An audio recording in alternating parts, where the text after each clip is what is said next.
Welcome to the State of Mind Virtual Speaker Series. This series has been developed to provide education and support to youth, caregivers, and educators during this challenging time. This series is a collaboration between two local nonprofits, 1 in 5 and MindPeace, and various community mental health partners.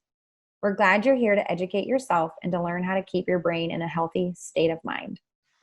Okay, we are live. So Pete, I want to introduce Pete Mesrin tonight, and he is the Senior Specialist Community Engagement person for Cincinnati Children's Hospital, and he is a part of the Adapting for Life program, and he is going to be talking about quarantine self-care tonight. So Pete, I will let you do your thing. All right, thank you very much, Nancy. Thanks for having me and for hosting this. My name is Pete Mesrin. I'm a licensed professional clinical counselor in the psychiatry department at Children's Hospital. And as Nancy mentioned, I work in our Adapt for Life outreach program and teaching mental health awareness in local high schools. And tonight I'm going to talk to you about self-care and managing difficult emotions, which in my mind go hand in hand. A lot of times and in a lot of situations, it may feel like we have no control or influence over what we are feeling. I've worked with many teenage people over the years that say, I'm just an angry person. I can't control it. I just go off.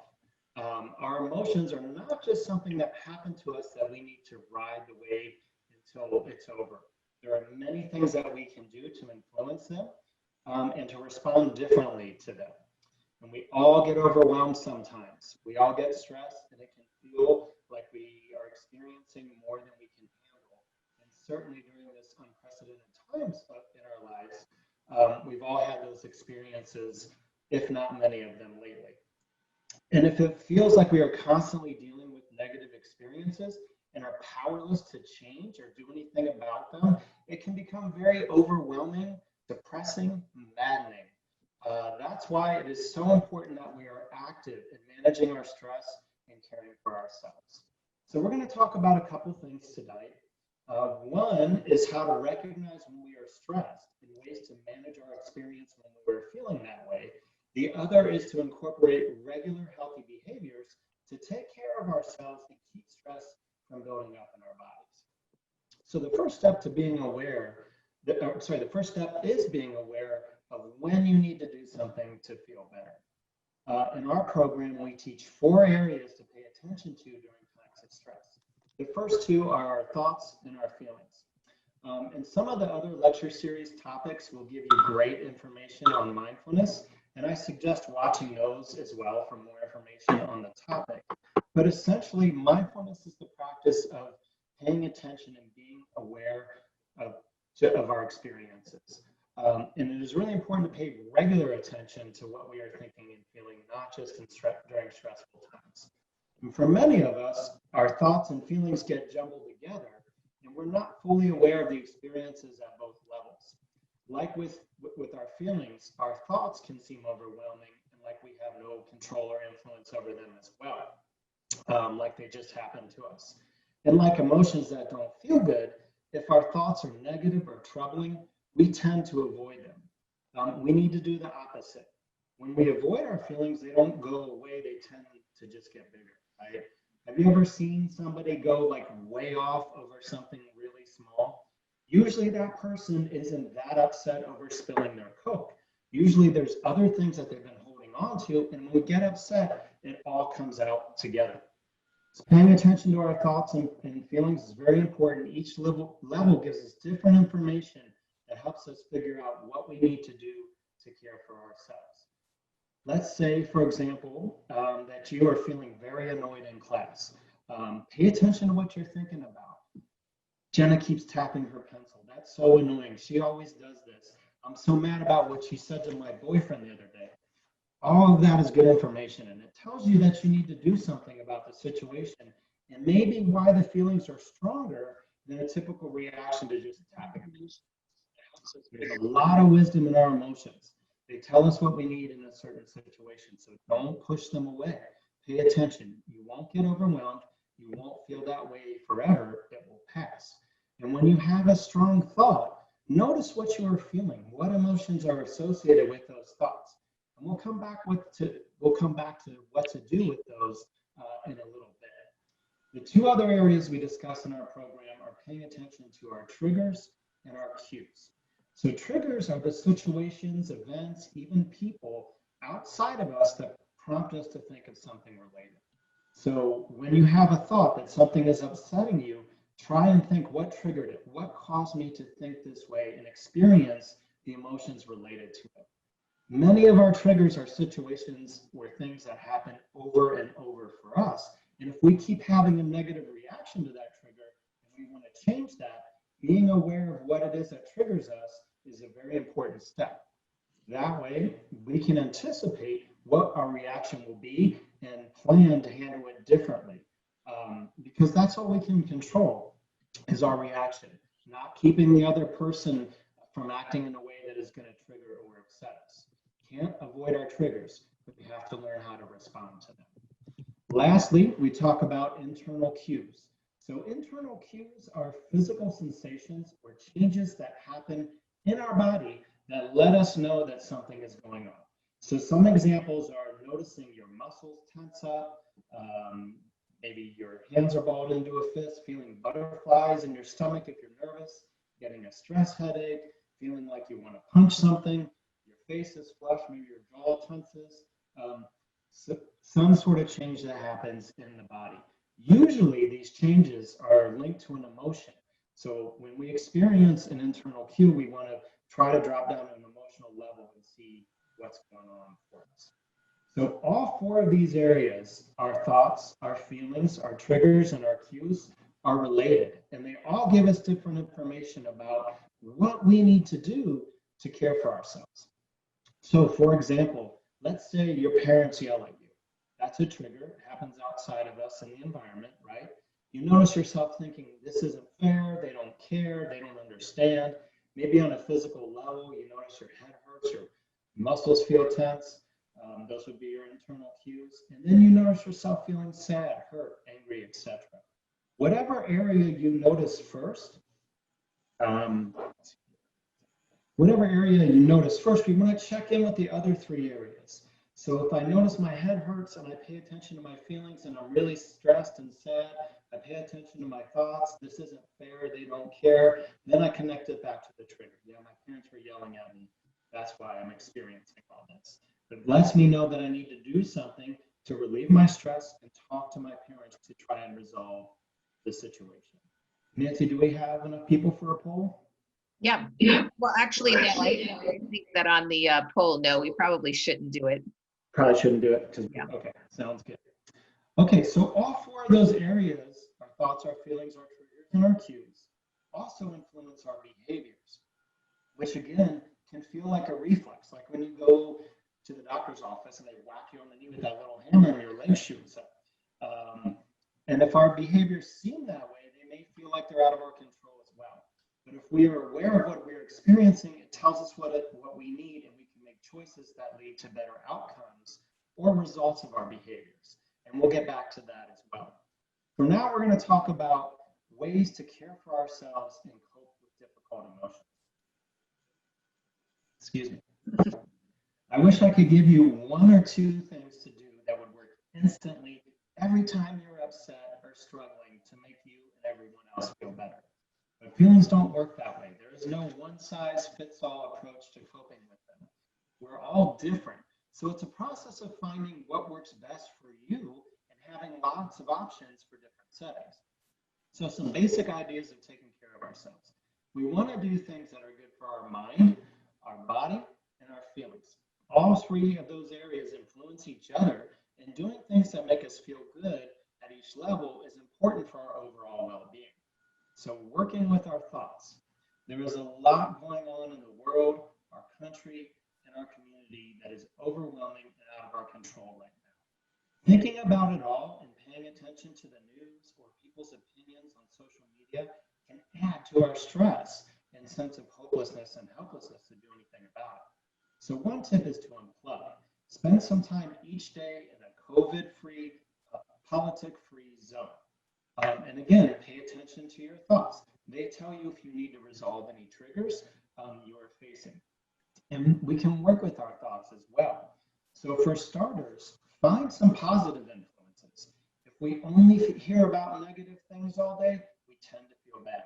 If we pay attention to stressful news all day, we tend to feel stressed. On the other hand, if we think about positive things, we tend to feel better.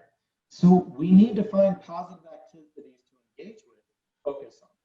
What are some new areas of interest? What are some things that maybe you've always been interested in but never pursued?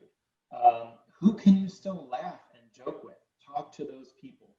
Books, shows, music that are positive and light can influence your thinking. So take some time each day and do those things and set it aside to just focus on your positivity. Next, we want to learn to challenge negative thoughts. Usually, when we think something negative, it comes from somewhere else. It's something someone told us or we've heard before. Our thoughts are not facts, but many times we react to them like they are. So we want to catch them. We want to notice when we're thinking negative thoughts and work with them. We may feel like certain situations, this pandemic we're in the middle of, are hopeless and may never end. But that's not true. The future is not written yet, but that thought can affect how we feel. Another example, if I feel like there's no way I can pass a test and that I'm going to fail, that may lead me to feel hopeless, and that could lead to negative behaviors, such as not studying for that test and not trying very hard. But if I catch that negative thought and counter it with a positive thought, you know what? I'm going to try and do my best. I tend to feel a little bit better and choose better behaviors, like studying or asking for help if I get overwhelmed. Giving yourself a pep talk or a positive reminder for the day is helpful, especially during troubling times. Remember, this too shall pass. It's one of my favorite sayings, and it helps me when I'm feeling hopeless. We will get through these tough times because all things end. Even the best of times come to an end. Summer vacation, and it's all its beauty, sunshine, and freedom. Maybe not as much this past year, but it comes to a close. We're back in school now, right? The same thing is true with difficult times. Everything passes. Things will get better. So what is a personal positive saying for you? Something that you can tell yourself that can help you to achieve your goals, small or large. Something to help you get through whatever you're facing right now. Something to help you get up and get through the day. One practice to help us increase our awareness of thoughts and feelings is to start paying attention to our feelings and thoughts after we watch different kinds of shows. So if you watch a scary show or an intense thriller versus a comedy, pay attention. What's the difference in your thoughts and feelings? Good little awareness exercise just to get us used to paying attention. All right, now we're going to talk a little bit about relaxing our body. Our emotions have a physical component to them as well, which our internal cues, again, tip us off to. And I think a really good example of this is with anger, right? When we're mad, we tend to have more energy. We talk louder. Some people describe feeling physically hot. We might tense up or make a fist or crunch our face, right? We tend to carry stress in our bodies, which is a little bit less noticeable than our reaction to anger. For myself, I notice a tightness in my shoulders when I'm stressed. So stretching them out helps alleviate that tightness. So regular tensing and relaxing of our muscles from head to toe is a great way to keep stress from building up. And there are a lot of free guided relaxation imagery recordings online. These are great to listen to at the end of your day. The person will kind of walk you through a series of like stretches of, again, tensing and relaxing that just kind of help the anxiety and stress leave your body. Doing things regularly to relax our bodies is great self-care and again keeps things from building up over time. Another way to think about it is if we're pretty relaxed when a trigger hits, it's not going to be as likely to push us over the edge as it would be if we were already stressed out. Kind of like a car. If the engine is revving pretty high and you step on the gas, the car, you're more likely to redline and do damage to the engine. But if the engine is idling and not revving that high and you step on the gas, it's not going to go up as high or as fast. So if our stress levels are low, we can handle stressful situations more calmly. So do things to take care of your body. Regular exercise is great for stress reduction. If you're not an athlete, you don't need to become one. But maybe take more walks or bike rides. As an aside, if you do work out, if you run or lift weights or whatever, however you work out, try thinking of something that is making you mad in the middle of your workout. It's a great little boost and it's a really good outlet for your anger. So we want to actively try to relax. And again, the mindfulness-based lectures will give you a lot of good ideas on how to do this. But briefly here, our body has a stress response, right? We've all heard about fight versus flight, or now fight, flight, and freeze, right? So when we're faced with a stressor, we go through the response where our body's getting ready to fight something or run away from it. And part of that is we take short, shallow breaths. So slow, deep breaths can help calm our body down and counteract that stress response. And if you practice this regularly by taking 5 or 10 slow, deep breaths before bed, you train your body to relax, and it will be used to responding to that type of breathing when you're stressed. It'll be more effective if you practice. So one technique I really like is called square breathing, and we're going to practice that here together. So I'll explain it first. So you inhale for 4 seconds, you hold your breath for 4 seconds, you exhale for 4 seconds, and you repeat 4 times. 4 by 4 by 4 by 4 square. Ready? So now let's do it together. So inhale, hold, exhale.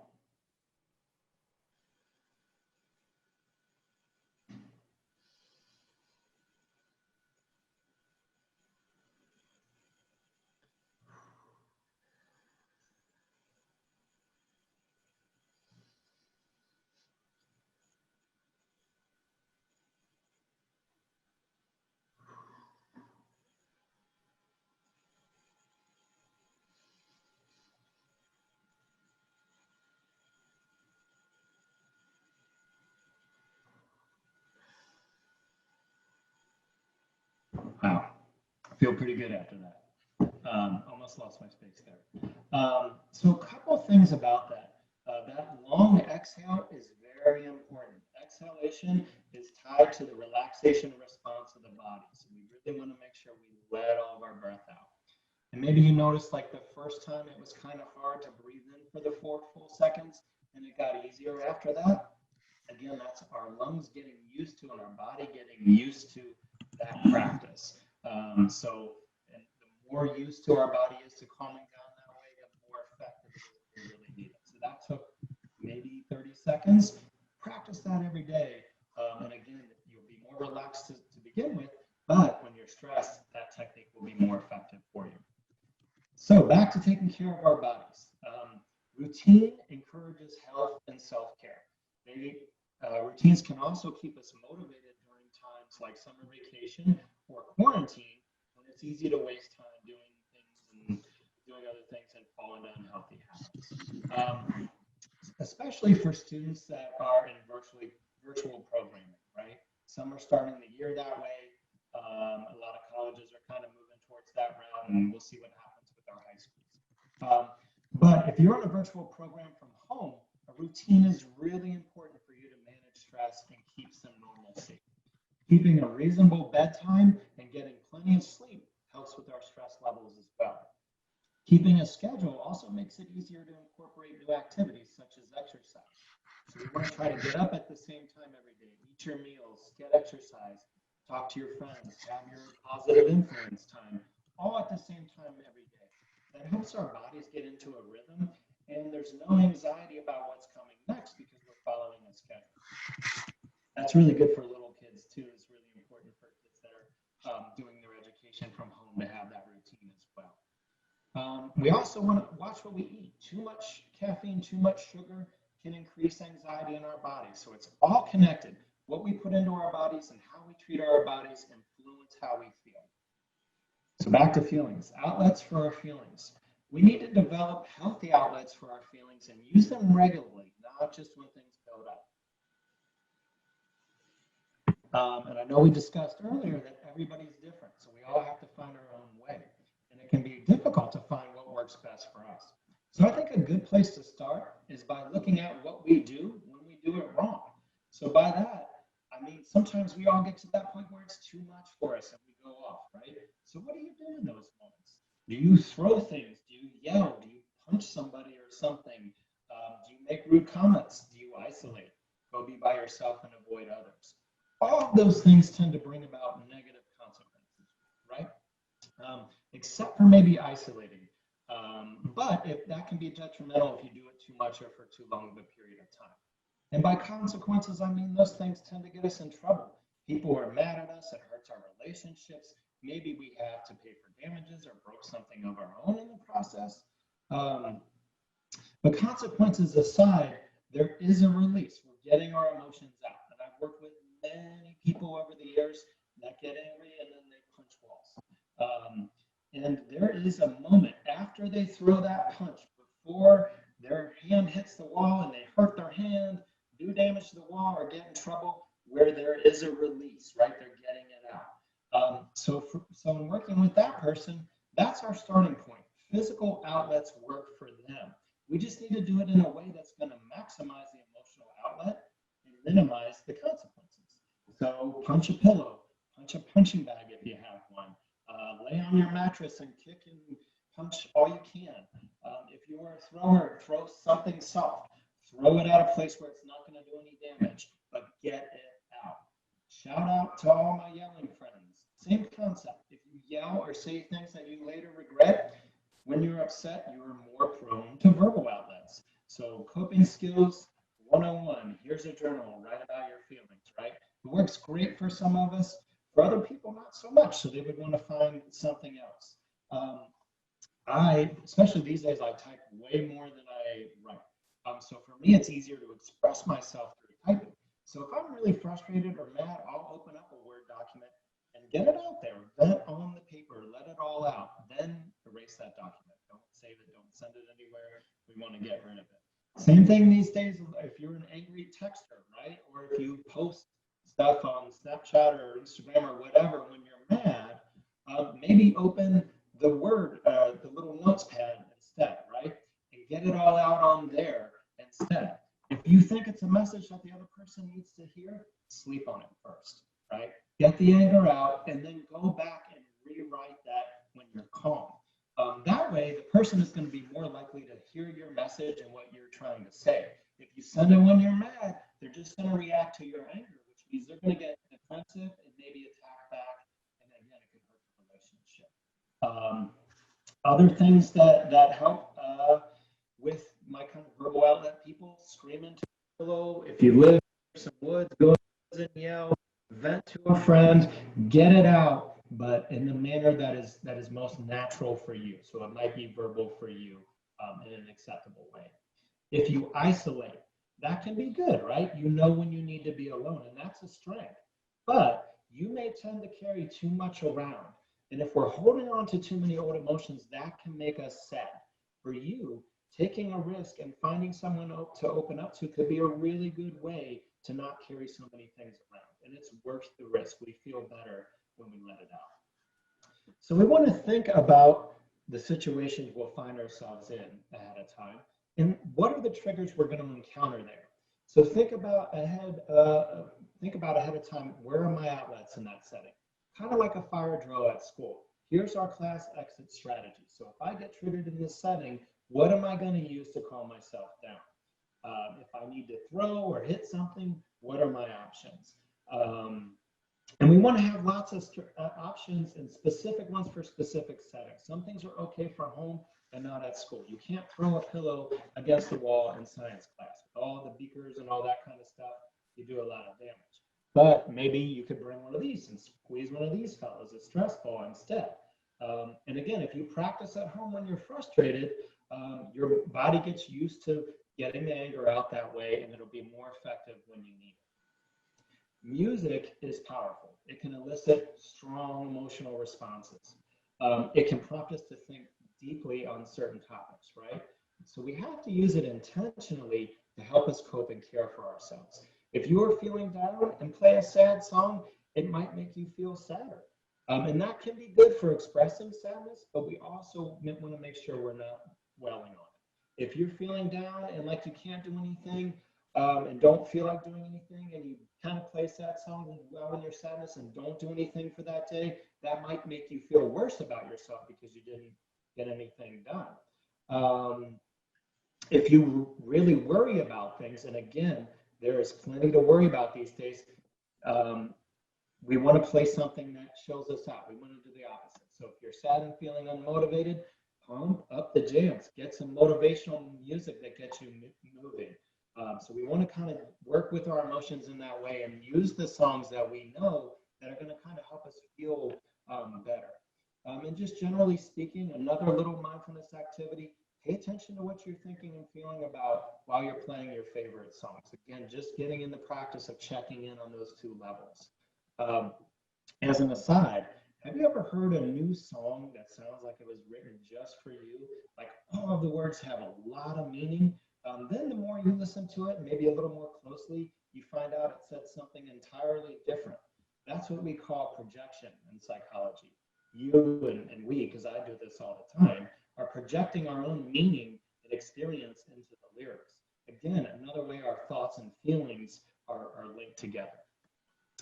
All right, so trying new things takes time. We want to be patient with ourselves. Remember, we all struggle. We all do things we regret, but it can get better. Any feeling, any situation can get better. And it will only change and get better by working on it and trying new things. Behavior change is tough, and it's not going to feel like it works overnight. You're not going to get the same release from the substitute behavior from the punching the pillow as you do from punching the wall in the moment right away. But if we stick with it, the more we practice it, and certainly the more we do things to regularly take care for ourselves so that things don't build up, you'll get there. And remember, it's okay to ask for help. And if you reach out to someone else when you're struggling, chances are they'll be able to relate because we all struggle. We all go through a lot of the same things. It's also good to create a plan, another kind of fire drill exit strategy for getting help. So who are the adults in your life? Who are your friends that you can talk to when you're struggling? There are many people that can and want to help you feel better out there, and you will feel differently if you open up. So to survive and thrive during these challenging times and anything that life throws at us, we're going to pay attention to our thoughts and feelings. Remember, they tell us what we need to do to care for ourselves and how to resolve challenging situations. We're going to identify our triggers and our cues. What are the situations that stress you out? And how could you respond differently so that there are better outcomes? And we're going to pay attention to the cues, what happens physically in our body, that lets you know that you're stressed out. We're going to work with our thoughts by unplugging from too much negative news or social media. We're going to actively seek out positive influences. We're going to challenge negative thoughts. And we're going to give ourselves positive reminders or pep talks to help us through difficult situations. We're going to do things every day to care for our body, exercise and relaxation, creating a healthy routine. And we're going to find and practice healthy outlets for our emotions, starting by utilizing our natural style of expression. So hopefully that is helpful. This too shall pass. But in the meantime, the things that we do to care for ourselves can make it better. Positive, healthy behaviors can help us influence our emotional experience. So hang in there, my friends. There's time for questions if there are any. Okay, so Pete, I have one question for you. Sure. As a parent of, that has kids that are sort of going through this hybrid right now, and they're seeing a lot of behavior changes, and they're having a hard time having the conversation with the child. What do you recommend? What's the best advice for parents right now to handle all of that emotion? That are having a hard time having conversations because of the children's emotions? Right. I say what I've said, kind of as an outpatient therapist over the years too, is just in the moment, let them have that emotion, let them get it out, and help them find acceptable ways. If that child is yelling at the parent, that's not okay. It's okay to get mad, but it's not okay to yell in our house. So what is an okay way to get your emotion out? So I would help them focus on getting that emotional expression in an acceptable way. Then we come back and talk about that issue and resolve whatever it was. Because I think inadvertently, sometimes we just kind of get trained to, I think in general, we're not very comfortable with angry outbursts in our society. And Right. a lot of times that becomes almost as an excuse, right? So sometimes kids learn that if I reach this certain level of escalation, that ends it. I get out of what I have to do. And a lot of times I don't believe it's a conscious choice, but it's just kind of like a learned behavior. They go there. So it's going to, again, that's one of those behavioral changes that will take some time. But what is the right way? Help them find some ways to do. If they're smaller kids, you know, sometimes having like a little chill zone in their room with stress balls, things that they can punch, journal if they like to write. Do they just need a timeout to breathe and do their own thing? If they're teenagers, go to the room, listen, whatever they do. But I would encourage them, let them have that emotion. We just want to reroute that and just kind of say, this is not okay way to get it out. Find some acceptable ways, help them find it, because in the moment they can. So if you kind of introduce that idea ahead of time, go to those acceptable outlets, get that emotional outlet, then we're going to come back and talk about this. Okay. Thank you for explaining that. So another question is, I know you do a lot of work with schools, and I don't know, are you hearing comments from the staff right now about this subject as well, that they're trying to figure out how to keep everybody? They have the kids that are remote, they have the kids that are in their classroom. The kids are anxious because they have to wear a mask. They're anxious because somebody next to them is coughing. How does somebody handle all of those emotions going on in that situation? Yeah, and I think you know, teachers have more challenges this year and the end of last year than ever before. So I think it's really hard in the moment. I think it's good to talk as schools ahead of time. And that's part of what we do, is that social emotional learning piece of trying to get those kind of things in place. I think in the moment, and a lot of our teachers are just getting back into schools this week.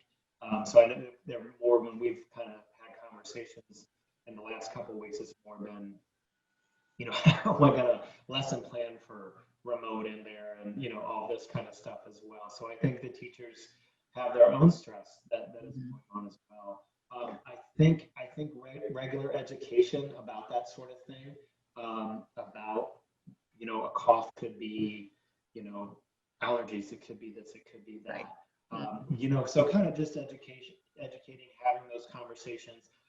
If kids are really worried, I know some schools we're going to do little plans about, you know, if you're just really worried and you can't be in this room right now, where's a space that you can go? You know, where can you go down there? So I think it's a good thing for teachers to kind of introduce those kind of things. Hopefully schools, gosh, they've had so many things to plan for, but, you know, hopefully they've kind of thought of that, or, you know, teachers can prompt schools to think of, what do I do in these cases?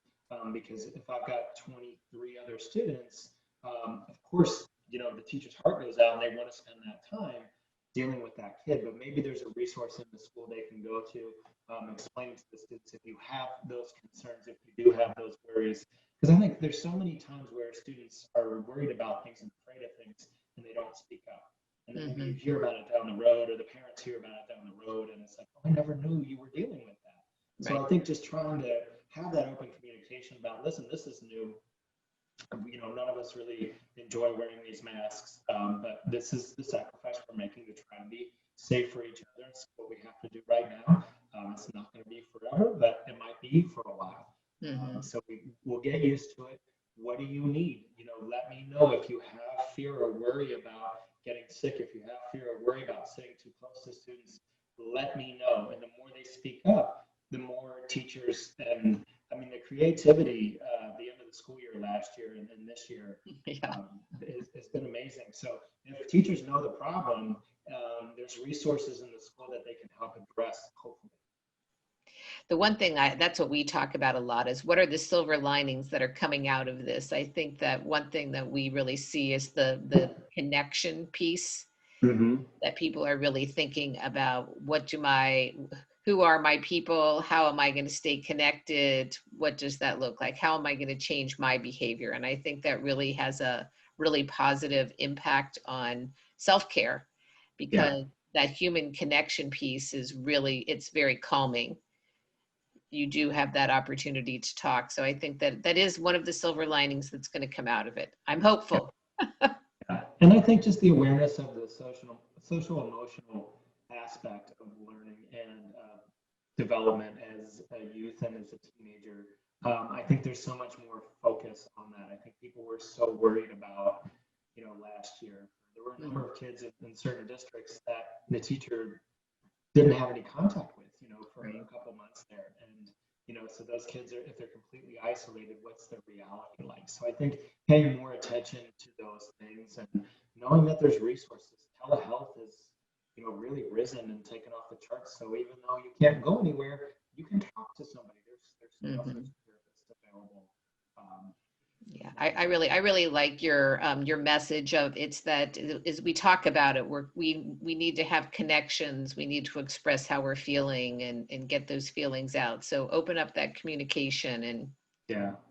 And everybody talks. One of the ongoing quarantine jokes is I'm really worried about my extrovert friends that are like having parties with their cat and stuff like that on the couch.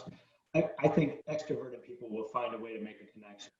I worry more about the introverts, the ones that keep to themselves naturally anyways, and socializing might be difficult, and then you take away whatever avenue they have. So check on your friends. I think that's huge. Yeah. I think as much as sometimes our single friends can stress us out right now, and it just, the other thing, one of the concepts that we teach in our program is gratitude, and there's so much resource on just practicing gratitude, just taking a few minutes every day to be grateful for what you have. And I think that for most of the people, my friends and in my circle, it's kind of like, yeah, we've lost a lot. This has been a tough time, but thank God, we have our health, we have our family, all those sort of things that we're grateful for. Right. Well, you had great advice for everyone today. I really appreciate it, and thank you for being with us tonight. I encourage everybody to go onto the 1 in 5 or the MindPeace website to see other webinars and videos that are available. We have a lot of topics that are appropriate for this COVID timeframe. And I want to also thank the Mental Health and Recovery Board for sponsoring these videos. And I thank everyone for being with us tonight. Thank you, Pete. Thank you, Nancy. Have a great evening. A special thank you to our State of Mind speakers and to you for joining us. More videos and educational resources can be found at 1 in 5's website. If you feel like you or your child is in need of professional support, therapists are available. Please refer to MindPeace's school-based or community resource page. For a mental health crisis or emergencies, patients and families are encouraged to contact their current mental health provider first. This allows the mental health provider who knows your child best to provide support and direction. If your child does not have a mental health provider and they are experiencing a non-life-threatening mental health crisis, you are encouraged to contact the Psychiatric Intake Response Center at Cincinnati Children's Hospital Medical Center. 513-636-4124. Call 911 or go to the emergency department if you are experiencing a medical emergency, a life-threatening mental health crisis, or are directed to go there by a medical provider. This will help limit the spread of COVID-19 in our community and allow our emergency departments to care for patients with the most critical needs first.